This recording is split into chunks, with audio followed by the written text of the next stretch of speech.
Assalamualaikum warahmatullahi wabarakatuh. Perkenalkan, nama saya Ambaratul Umam dengan NIM 1120-134. Di sini saya akan menjelaskan sedikit tentang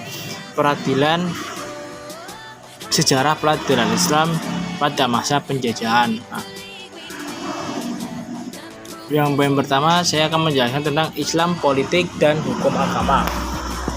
Hukum dan politik dalam Islam adalah dua sisi yang tidak bisa dipisahkan. Hukum tanpa dukungan politik akan sulit diterapkan.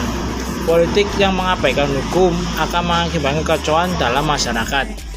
Semakin baik Islam, hubungan Islam dan politik, semakin besar peluang hukum Islam untuk diaktualisasikan dan diberlakukan sebaliknya. Dalam sejarah dijelaskan bahwa umat Islam pernah kuat secara politik dengan city state atau Madinah atau piagam Madinah. Hukum Islam dan politik merupakan suatu kesatuan yang tidak terpisahkan pada saat itu, walaupun tidak disebutkan secara tegas hukum Islam sebagai pedoman negara. Negara Madinah dengan piagam Madinah malah tidak disebutkan sebagai negara Islam, namun konstitusi negara tersebut sanggup mengakomodasi seluruh kepentingan masyarakat yang majemuk.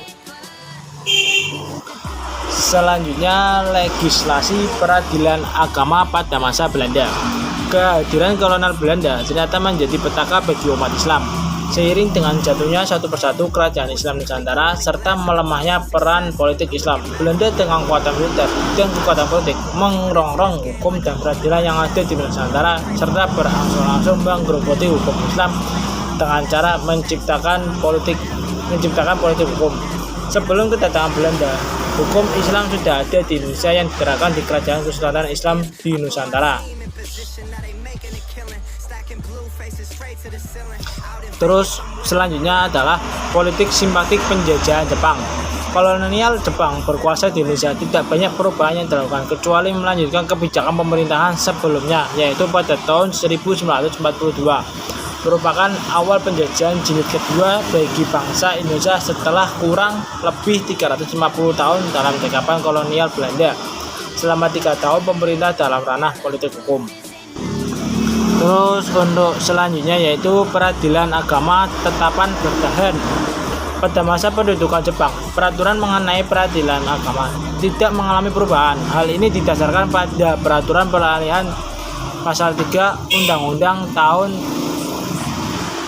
1942 tanggal 17 Maret 1942 pada era revolusi sejak tahun 1945 sampai 1900. Sekian dari saya.